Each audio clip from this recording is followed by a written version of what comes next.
اللهم صل على محمد وعلى آل محمد كما صليت على إبراهيم وعلى آل إبراهيم إنك حميد مجيد اللهم بارك على محمد وعلى آل محمد كما باركت على إبراهيم وعلى آل إبراهيم إنك حميد مجيد ঠাকুরেন বাজার মসজিদ পবিত্র জুমার দিন সামনে রেখে আজকের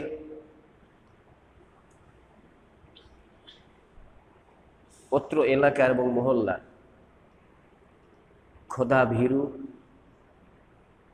দিনপ্রিয়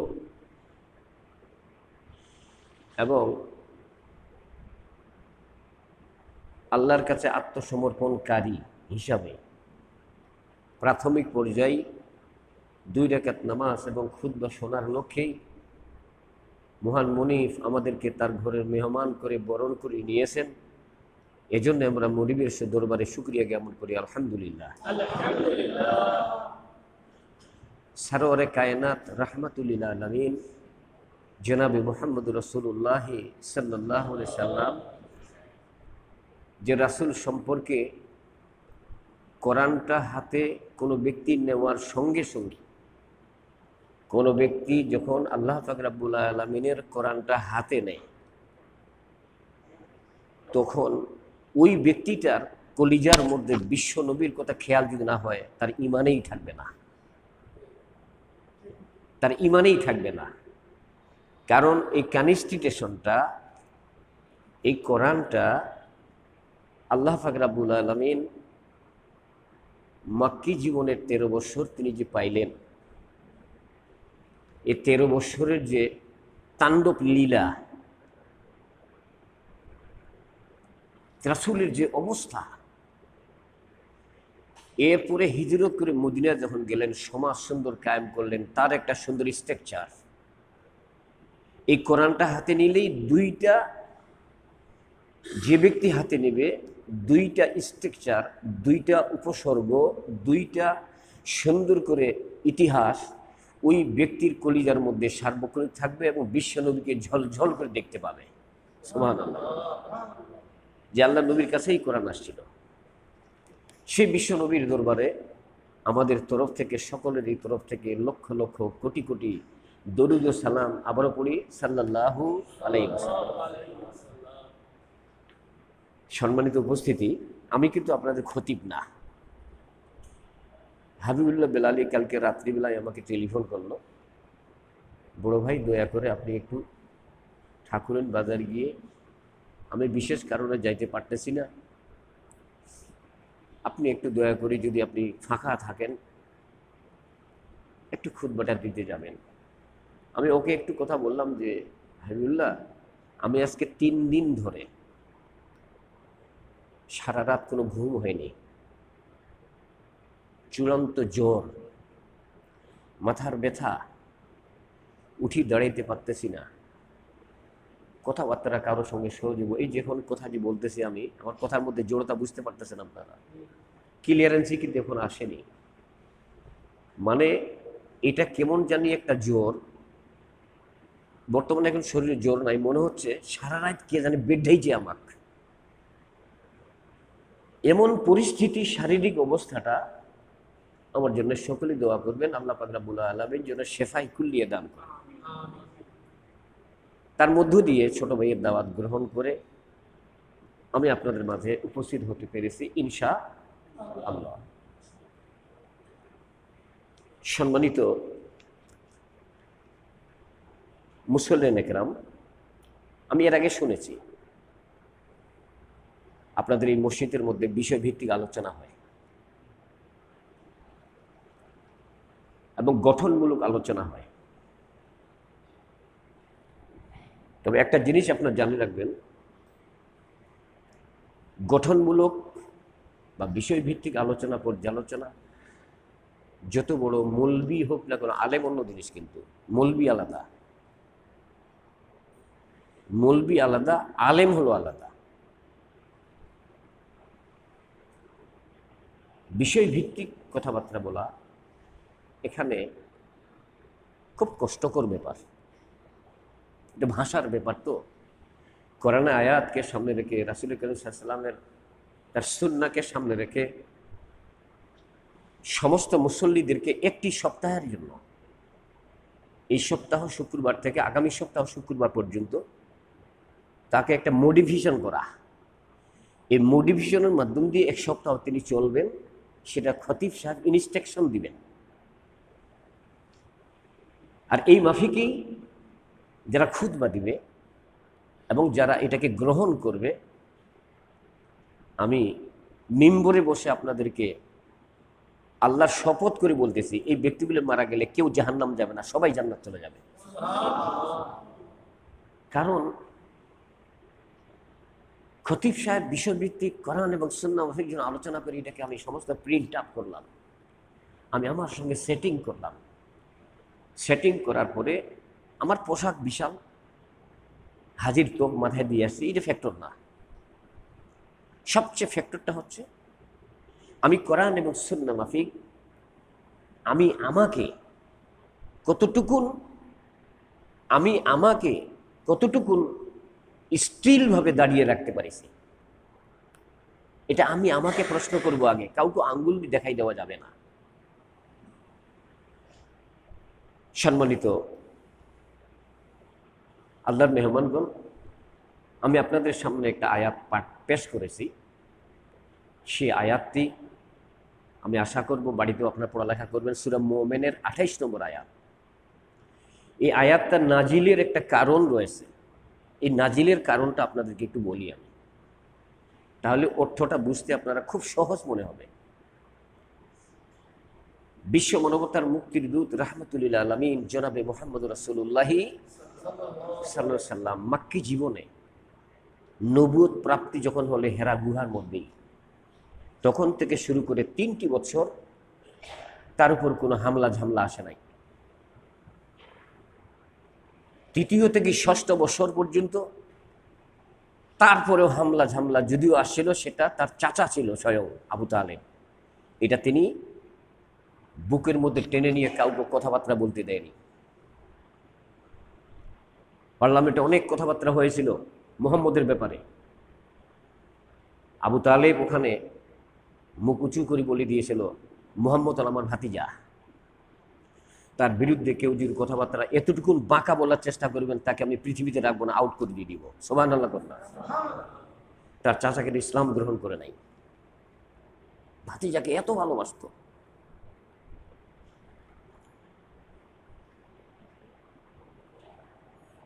দশম হিজরি মক্কি জীবনের 10ম নবুয়ত প্রাপ্তি জীবন, সেই সময় তার স্ত্রীকে খাদিজাকে হারিয়ে ফেলল। তার কিছুদিন পরে তার চাচাও হারিয়ে গেল। মানে এমন অসহায় হয়ে গেল বিশ্ব নবী।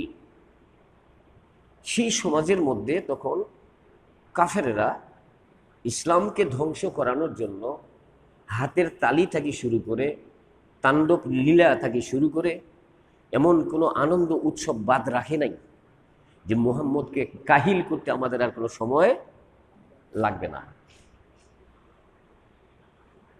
এ পর্যায়ে যেই জায়গার মধ্যে মুসলিম থেকে সেই জায়গা গ্রেপ্তার করা হয়, যেখানে মুসলিমদের আলোচনা পর্যালোচনা হচ্ছে, সেই জায়গার মধ্যে বয়কট করে দেওয়া হয়। এদেরকে ধরে নিয়ে গিয়ে জেলখানার মধ্যে ঢুকানো হয়। এবং হাদিস শরীফের মধ্যে আসছে অনেক সাহাবীদেরকে জেলখানা নিয়ে গিয়ে তাদেরকে কতল করা হয়েছে, বহু সাহাবীদেরকে মেরে ফেলেছে। আল্লাহ রাসূলের চাচা নাই, তার স্ত্রী নাই, বিশ্বনবী একাই। যে হারে তাণ্ডব লীলা শুরু করছে বাম সরকার, আমাদের মুসলমানদেরকে আর রাখার কথা নয়। তা আমরা যারা ইসলাম গ্রহণ করি, আর কিভাবে আমরা থাকতে পারি? এরকম ধরনের মনের মধ্যে ইসলাম যারা গ্রহণ করেছিল তাদের মধ্যে একটা বুদবুতি শুরু হয়ে গেল। এই বুদবুতিটা বিশ্বনবী জানতে পারেন নাই, জানতে পেরেছিলেন আল্লাহ পাক রব্বুল আলামিন। সুবহানাল্লাহ বলি। যেমন এরকম ধরনের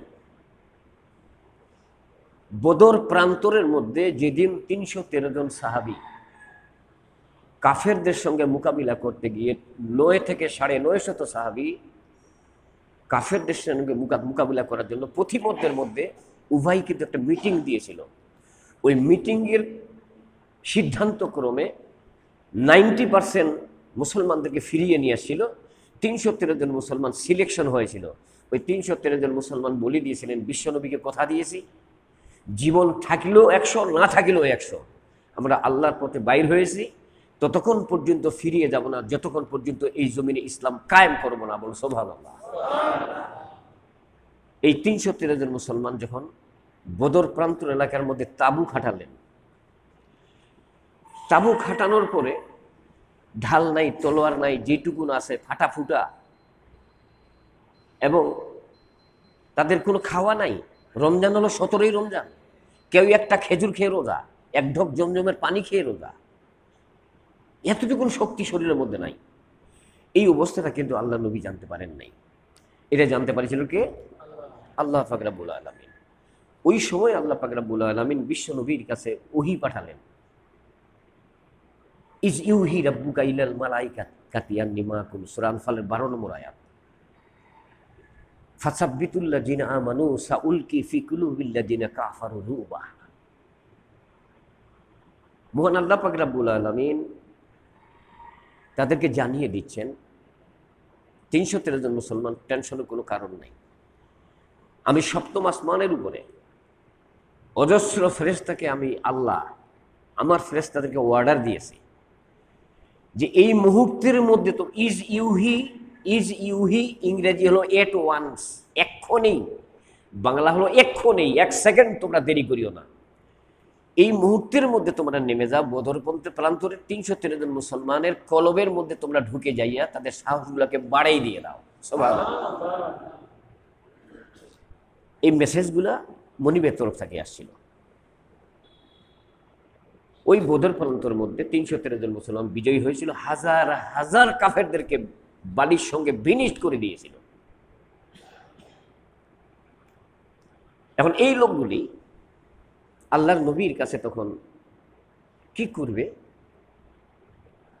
সাহাবীদের ব্যাপার দেখলো ঘোলঘাটা, কথা কম বলতেছে, কি হবে অবস্থা? অনেকে আমাদেরকে ধরে নিয়ে গেছে, আমরা শুধু বাকি আছি, বিশ্ব নবী কিছু নিয়ে যায়, তাহলে হবেটা কি?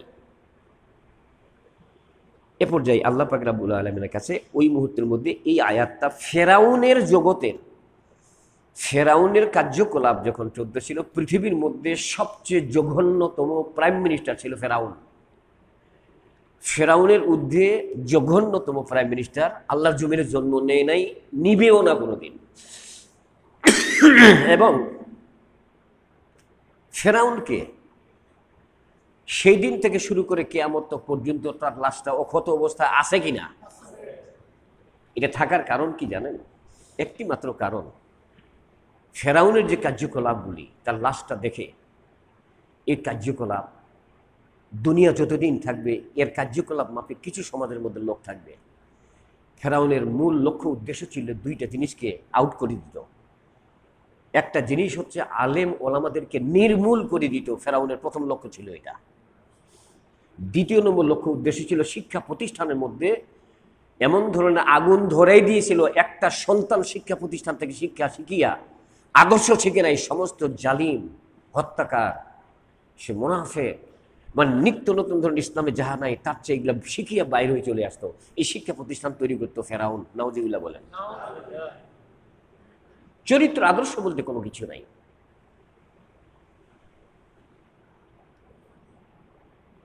সম্মানিত আল্লাহর মেহমানগণ, আমি আপনাদেরকে কি বুঝাতে চাচ্ছি, আপনারা আয়াতটাকে সামনে রেখে বুঝার চেষ্টা করবেন।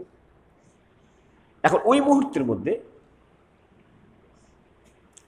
ফেরাউন কিন্তু লাস্টবারের মতো অধিবেশন বসালেন, মূসাকে আর রাখবে না।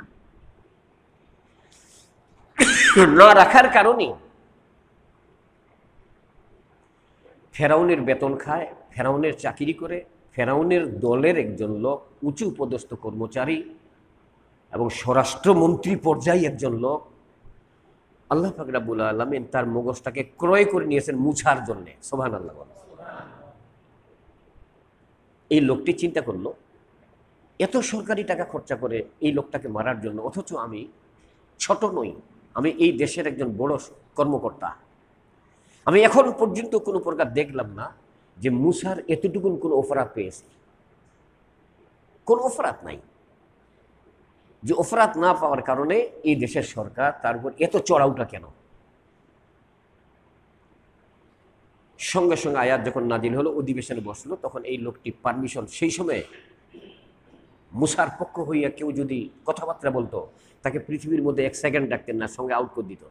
কিন্তু আল্লাহ পাক রব্বুল আলামিনের এই ঈমানওয়ালা বান্দাটা কথাবার্তা বলা শুরু করলেন, ফেরাউনের মাথা নত হয়ে গেল, বলুন আলহামদুলিল্লাহ।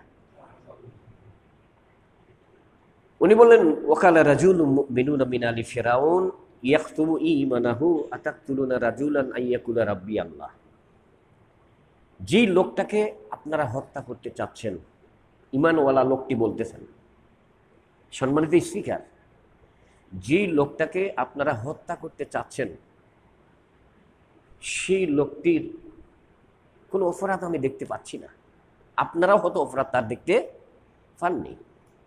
চতুর্দিক থেকে খালি ঢোল ডাঙ্গিরি বাজাইয়া ফাজাইয়া হাসি চাই, অমুক চাই, তমুক চাই, কারণটা কি এটা কেউ জানে না, সঠিক জিনিসটা কি এটা কেউ জানে না।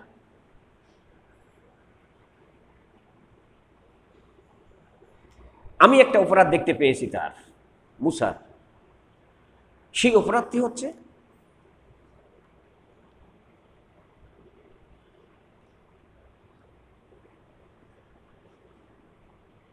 রাজুলান আইয়াকুলা রাব্বি আল্লাহ।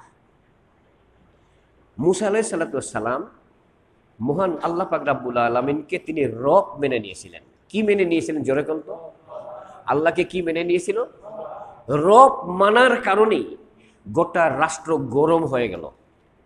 আল্লাহকে রব মানার কারণে আজকে 35 মিনিট আলোচনা, রবের ব্যাখ্যা আমি আপনাদেরকে দিতে পারবো না।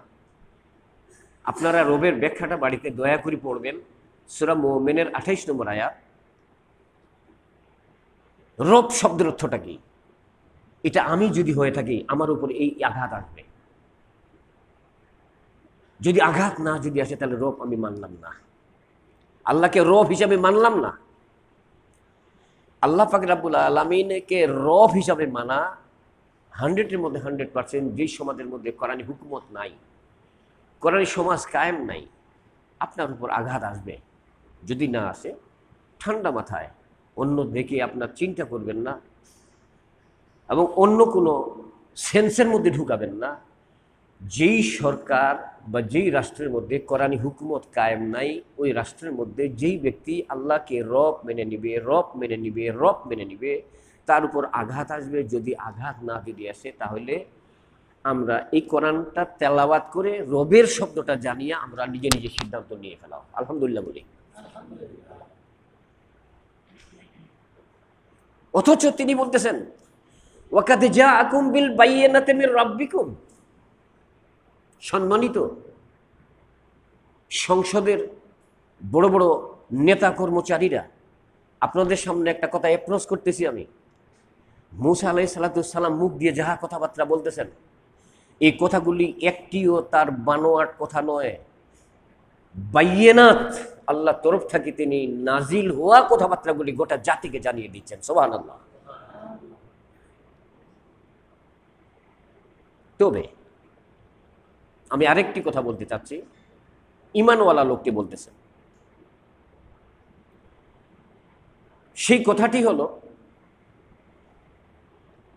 যদি মুসা আলাইহিস সালাম মিথ্যাবাদী হয়ে থাকে, যদি মুসা আলাইহিস সালাম মিথ্যাবাদী হয়ে থাকে, তাহলে আপনারা যেটা সিদ্ধান্ত ক্রিয়েট করতেছেন এটা মুসার প্রতি আরোপিত হবে। ওয়া ইয়াকু সাদিকান ইউসিবুকুম বা'দুল্লাযী ইয়াউদুকুম। আর এটাও আপনারা জানিয়ে রাখুন, যদি তিনি সত্যবাদী হয়ে থাকেন তাহলে তিনি যে সম্পর্কে আপনাদেরকে ওয়াকিবহাল করাচ্ছেন, জানিয়ে দিচ্ছেন, বাইয়িনাতগুলি আপনাদের কাছে অ্যাপ্রোচ করাচ্ছেন, এর কিছু না কিছু অবশ্যই আপনাদের উপর আরোপিত হবে। বল সুবহানাল্লাহ। মুনিব এখন নিজেই ঘোষণা দিচ্ছেন, ইন্নাল্লাহা লা ইয়াহদি মান হুয়া মুসরিফুন কাজ্জাব। আমি আল্লাহ ঘোষণা দিচ্ছি এখন, নিশ্চয়ই ইন্নাল্লাহা লা ইয়াহদি, ইন্না মানে নিশ্চয়ই, তাহাকিকৃত, কোনো সন্দেহ নাই এটাতে, নিশ্চয়ই আমি ওই ব্যক্তিগুলাকে হেদায়েত দিব না, দিব না, দিব না, দিব না। লা ইয়াহদি, লা ইয়াহদি, আমি তাদেরকে হেদায়েত দিব না। মুসরিফুন কাজ্জাব, যারা সীমা লঙ্ঘন করে। সীমা লঙ্ঘনের অনেক ব্যাখ্যা বিশ্লেষণ আছে। সীমা লঙ্ঘন কাকে বলা হয়? টাকা নিয়ে সীমা লঙ্ঘন, স্বাস্থ্য নিয়ে সীমা লঙ্ঘন, ধনী ব্যক্তি হইয়া সীমা লঙ্ঘন, এনা ক্ষমতা পাইয়া সীমা লঙ্ঘন, এরকম অনেক কিছু সীমা লঙ্ঘনের। ধমধম করে জমিনের মধ্যে বেড়া, এটা সীমা লঙ্ঘন। অহংকারী এই ব্যক্তিগুলাকে।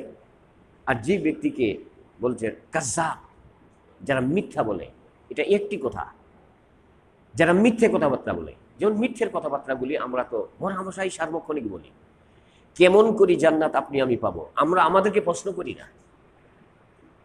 নামাজ পড়তে আসছি আলহামদুলিল্লাহ, পবিত্রতাকে সামনে রেখে একটা লুঙ্গি নিলাম, একটা গামছা নিলাম, গোসলখানায় ঢুকলাম, গোসলখানা রাখি দিলাম, পানি ঢাকলাম, সাবান লাগাইলাম, ঘষিয়া মাজিয়া সুন্দর করে পানি টানি ঢালিয়া মুসি মাসিয়া লুঙ্গি পরে বাইরে উজু টুজু করে মসজিদে আসলাম, ফ্রেশ পবিত্র হয়ে মসজিদ আল্লাহর ঘরে আসলাম।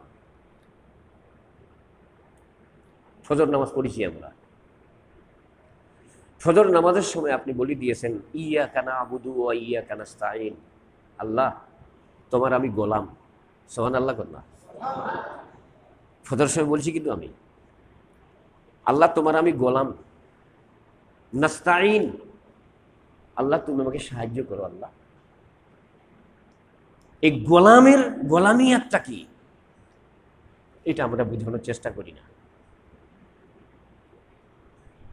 ফজরের পরে এশা যখন চলে গেলাম, এশার সময় তামাম নামাজ পড়ার পরে লাস্টে 3 রাকাত নামাজ পড়লাম বেতের নামাজের সময় নামাজে দাঁড়িয়ে আল্লাহকে হাজির নাজির করিয়া বুকের মধ্যে হাত বাঁধে মনিবের সঙ্গে কথা বলতেছি। ওয়ান্নাখলাউ ওয়ান্নাদুরকু মাইয়াফজুরুকা, বেতের নামাজে দোয়া কুনুতে বলতেছি। ওয়ান্নাখলাউ ওয়ান্নাদুরকু মাইয়াফজুরুকা, আয় আল্লাহ আমি নামাজে দাঁড়া অবস্থায় তোমাকে ঘোষণা দিলাম, আমি যতদিন পৃথিবীতে বেঁচে থাকবো ততদিন কোরআনের বাইরে যারা দৌড়াদৌড়ি করে, কোরআনের বাইরে যারা দল করে, এই ব্যক্তিগুলোর সঙ্গে সম্পর্ক আউট করে দিলাম। সুবহানাল্লাহ করলাম। এদের সঙ্গে সম্পর্ক ইন টোটাল মাইনাস করে দিলাম। আল্লাহ মাইয়াফজুরুকা, কোনো সম্পর্ক রাখবো না।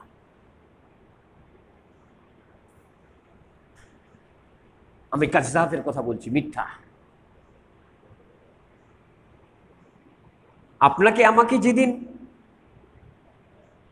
আমি একটা জিনিস ফিরে আবার আনন্দ সহিত মনিবের সঙ্গে দোয়া করি, একটু কখনো হাসি ফিরে আবার আলহামদুলিল্লাহ। এই কারণেই দোয়া করার সময় বলি, রাব্বুল আলামিন যেদিন ইসরাফিল আলাইহিস সালাম সিংহা ফুঁক মারবে, ভূমিকম্প শুরু হয়ে যাবে, এমন একটা সময় ফুঁক মারবে, তখন ইযা যুলজিলাতিল আরদু জিলজালাহা ওয়া আখরাজাতিল আরদু আসকালাহা, মানুষগুলা ছিটকিয়া জমিনের মধ্যে বাইর হবে। বাইর হওয়ার সঙ্গে সঙ্গে সামনে তারা মার্চ করবে। আমরা কিয়ামতের দিন কত হাজার বছর একদিন জানি এটা? হ্যাঁ, কেউ বলে ৭০,০০০ বছর, কেউ বলে ৫০,০০০ বছরে।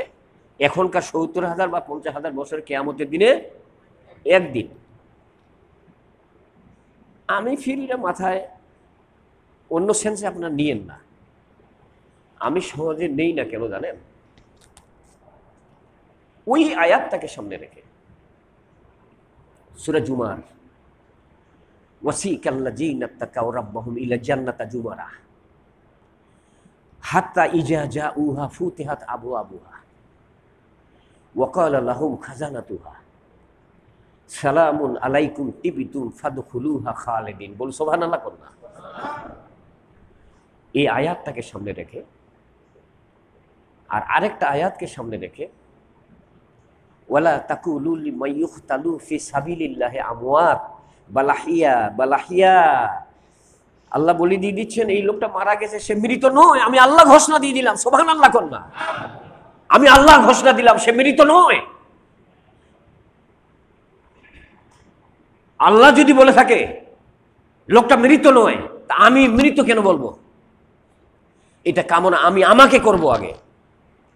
আমি মৃত নই এই কথাটার জন্য যাহা যাহা প্রয়োজন, কোরআনকে এবং সুন্নাহকে যেভাবে গ্রহণ করার প্রয়োজন, জেল আসলো, জরিমানা আসলো, মারিং কাটিং আসলো, পুলিশ আসলো, ধামকা আসলো, বাড়িতে ঘুম পাড়তে দিল না, অমুক করলো না, তমুক করলা, কিছুই আপনাকে করতে দিল না, আপনি এটা তোয়াক্কা করে যদি সামনে মাস করেন, মৃত্যু হয়ে গেলেন, আল্লাহ বলে দিয়ে দিচ্ছেন এদেরকে তোমরা মৃত্যু বলিও না।